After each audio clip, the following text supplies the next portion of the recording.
Hey guys, RTT back here for that video, guys. Today I'm going to give my review of the Galaxy Z Flip 5 after a week of using it. Now, if you guys have not seen my unboxings, I do of course have this case on my Galaxy Z Flip 5, and I'll be honest with you, I freaking love it. At first I thought it wasn't going to be that good of a case because it did feel kind of cheap. It felt like it wasn't going to protect my phone as much. But surprisingly enough, it actually protects my phone very, very well across the board. And it actually is so freaking amazing. It is only also, oh my gosh, sorry about the light there, guys. But it's also only $50, which you might say, only, that's very expensive. For foldable phone cases, $50 is so cheap. Most cases when it comes to foldable, flippable phones are in the ballpark range of $100. Because it's not like, you know, a regular candy bar cell phone that you can just easily pick up for like an iPhone or Android. There usually isn't that big of a market for foldable phone cases. So because of that, the ones that do exist usually cost an arm and a leg to go ahead and get. Alright, so let's go ahead and get right into the review. Starting off right away, obviously this is not like my personal part of the personal review here, but after watching Jerry Riggs everything, it makes me want to use this device even more, because if you guys have not seen my video, you can replace the battery of this thing. There actually is pull tabs in there to replace the battery. And, of course, the inside display, if you go ahead and take it off, you actually won't break it. You can take it off without breaking it, which is something we've never seen on flippable phones ever in history, foldable or flippable, where that inside display, usually if you try to take it off, it cracks, it breaks, period, right? No matter what. That's not the case with the Z Flip 5, which is an absolute W. And another reason why I freaking love this phone so much is longevity. And that's one thing I'm going to go ahead and start off with real fast, is longevity. After using this for a week, I thought I would kind of get scared to use it a little bit. And don't get me wrong, you know, I don't ever want to baby any electronics I use, right? Because at the end of the day, I spent $1,800 on the Z Fold 5. I spent, you know, $1,200 on this phone right here. I don't want to baby it. I want to go out there, use it as my daily driver like I have been. By the way, this has been my daily driver for the last week or so. The Google Pixel Fold is about to become my daily driver as of like 2 days from now. But when it comes to this phone, though, I want to put it through every single, you know, like normal phone test. And I will say, overall, when I bought this phone, right, my first impressions was, I love this phone, it's great, it feels good, it's great premium, but the inside display, I gotta baby it. Because I'll be honest with you, I babied the crap out of my Z Fold 4's inside display. Right, so I really figured, okay, I'm probably gonna have to baby the Z Flip 5's, you know, inside display, because of that. Now, the Z Fold 5, I feel very confident. I'm still not 100% when it comes to not babying it at all. I am careful with it. I'm not, like, you know, reckless with it. But I feel like I don't have to baby it as much as the Z Fold 4. So when I bought this phone, I was like, oh, this is going to be that same concept. I'm going to have to baby the inside display. The only difference is it's a smaller inside display. So I feel like there's a bigger chance of something going wrong. You might say, shouldn't that be the opposite? No. The reason why is because, again, I'm going to be more careless and not thinking about this inside display. That inside display, I don't have to use it, right? I don't have to use the Z Fold 5's inside display at all. I can use it if I want to, but at the same time, I can just leave it there and not touch it at all. This phone, you have to use the inside display. Now, you might say, well, you can just use the outside display. And yes, the outside display is actually very nice. And I do really like it. And it does give you a lot of cool applications and different things you can customize on it, right? But at the end of the day, there's only so much you can do with this outside display.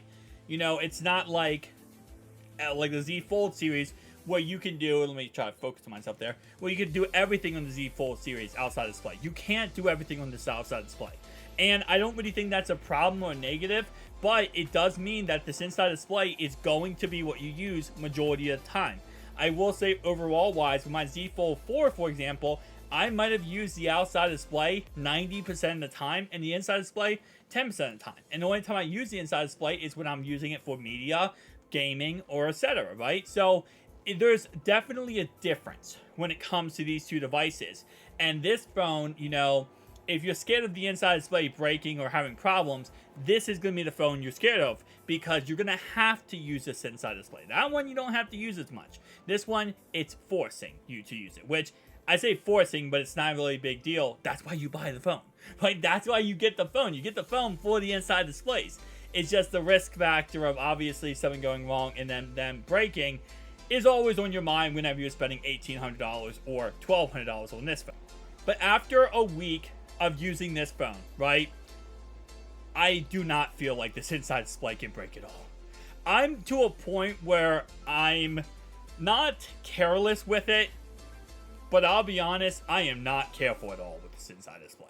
And I never thought I'd say that, right? Because again, even me, the guy who loves foldable phones, who makes a whole entire channel dedicated to foldable phones, who shows everything with foldable phones, I'm like the ambassador of foldable phones. I still, again, you know, there is still that oomph about you. They think, I could break this. This feels like you can't break it, which is crazy. Now, of course, if I put my fingerprint and inside my thumb and I go like this with my fingernail, yes, I can break it. But I mean by daily, normal use, not excessive overboard use, I do not feel like I could break this inside display. I took this with me hiking. Now, that might sound crazy, but that actually is. For a lot of foldable phones, especially in the past, taking it outdoors, going hiking, you know, where dirt and debris can get everywhere, and of course, possibly get inside this phone, that's the scariest thing possible, right? Because again, any problem like that could destroy this inside display. Now, of course, this phone is not dust resistant. It's IPX8.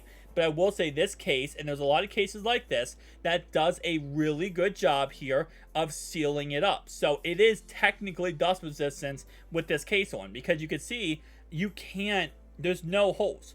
There is no holes in this phone that gets to the inside display because of this case. And by the way, in case you're wondering, this case is made by Samsung. So in case you're like, oh, is that like a special company? No, this is Samsung who makes this case. It's nothing special. But with that being said, though, you know, I feel like I could take this, go out in the wilderness, go out in the, you know, in the dirt and actually have fun and not feel like this phone's going to break, which is a huge W. It's probably the most massive W I've ever had because I don't feel like that with the Z Fold 5 yet. Maybe it's just because of the fact that, you know, the Z Fold 5, well, I love it. It's amazing. It's a bigger inside display, but I don't feel like that was Z Fold 5 yet. This phone, I feel like that every single time I take this anywhere with me. And this is the phone, if I'm going out somewhere and I'm like, okay, I gotta be careful with the phone. I have a phone on me, right? This is the phone I'll take because I feel like everything is going to work out pretty fine. If I need to check something, I click the button, bam, that pops up. If I need to open it up, I can open up. No big deal at all. It's perfect. Now, let's go ahead and talk about the negatives. Because overall wise, this phone, in my opinion, is perfect. And again, I guess I'll touch on the fact that battery life is great on this phone. I have no problem with it. The Snapdragon 8 Gen 2 processor is perfect. Again, no problem with it. I have no problem with the cameras. They're not the greatest of all time. I'm not gonna lie to you. They're not the greatest, guys. They're not. But they're serviceable. They're serviceable for the $1,000 price tag this phone goes for. I keep saying what I paid for it, but again, I gotta keep in mind that you can get this phone for $1,000. There's different the lowest storage option.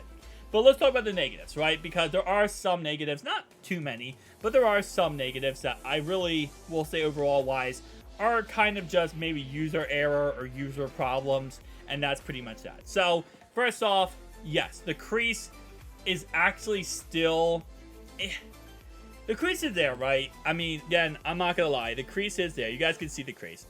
Even with the camera, you guys see that crease? Look at that juicy crease. Oh, that's a beautiful crease right there. Yes, the crease is still there. That's a fact. The touch sensitivity / calibration where the crease is, it's not that big of a deal on like the Z Fold 5, right? Because it's a gigantic display. This display, there are times I do notice it. And in the week, it's not like I'm like not using this phone because of that, because I still use it, I don't care. But, and again, keep in mind, I've used the Z Fold devices all the way back to Z Fold 2. all the way back to Z Flip 3. So I have used these devices with the crease. And it's not that it's a huge problem or deal breaker, in my opinion, but it's definitely one of those things where it's like, it kind of irks you a little bit. I'm not gonna lie. Kind of irks you. You click on something, you're like, okay, didn't load. Click on it again. Alright, didn't load. Click on it again. Okay, there we go. And that's pretty much that. And again, if you touch where the crease is, above, below crease, you're not gonna always hit the correct point and actually get it to work. Again, that might just be user error on my part personally. Again, I'm just saying that that is, of course, some issue I've had with the crease. Second thing, the fingerprint reader, sometimes it's not responsive. And it very, very rarely. I'm talking about maybe 1% of the time it's not responsive.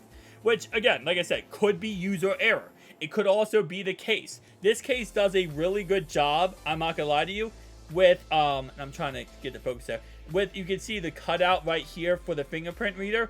It does a really good job. And I don't know if I can get my finger, here we go. So, when I put my thumb here, you know, it does raise a little bit above because, again, like I said, there is a little bit of a plastic lip around it, and maybe that's the reason why the fingerprint reader isn't 100%, but it's just like so random when it doesn't work. It's like 1% of the time it doesn't work, and it's literally just random, like me clicking on it and then bam, let's see that work. That worked. See, like I said, it's like so random where it's like, I guess it's user error.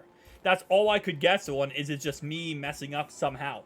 But again, like I said, I have tried other fingers because obviously my thumb is my fattest finger, right? Well, I guess thumb not actually a finger, but I tried other fingers and not really any luck. Not any real, you know, increased, you know, chances of it working better. But again, like I said, it's a very small, minuscule type of thing. And I gotta say, overall wise, after a week of using this phone, I still recommend this phone to anybody. I think this phone is the best phone on the market right now, especially for a foldable, flippable phone. But I might go as far as say this is the best foldable phone, best phone on the market, period. And again, it's because it's $1,000, right? So it puts you underneath of that echelon of the iPhone prices, the Galaxy S23 Ultra prices at $1,200, $1,300. And it does give you, again, a beautiful inside display that's plenty big, plenty usable. Yes, it does have the, you know, plastic, foldable glass, thin layer of glass. But again, it does give you the ability to close it, put it in your pocket, put it somewhere where it's not having a huge footprint, right, to bother you, annoy you. And of course, it does go ahead and give you the ability to use this outside display. And if you use Good Lock, you're able to pretty much put anything you want on this outside display. And you can go ahead and go shopping, go on YouTube. I mean, that's absolutely... Oh, my bad. The video started playing.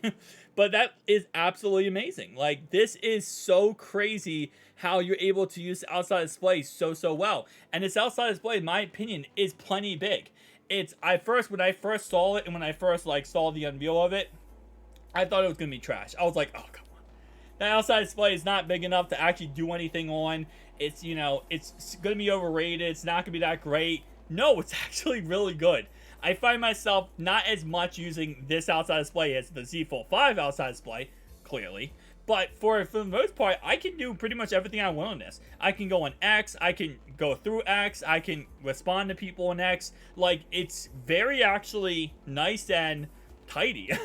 I say that like that. There's pretty much every application I use on the outside display works perfect. It's almost like it's optimized using it on the outside display. And that was really surprising for me, because I thought outside displays, you know, like the outside display was not going to have anything optimized. It was going to crash, be buggy, you know, just not work. Surprisingly enough, no, it's been very responsive. And I've had no problems at all with this outside display using applications on it. So, again, like I said, I give this phone a 10 out of 10. I cannot see myself rating it anything lower. And again, I will give my reviews later down the line as I use it more, and it is my daily driver at this moment in time. This is going to change in 2 days when we get the Google Pixel Fold, and that's going to, you know, be my daily driver moving forward. But guys, tell me down below your thoughts and opinions. I'll see you guys next one. Peace out.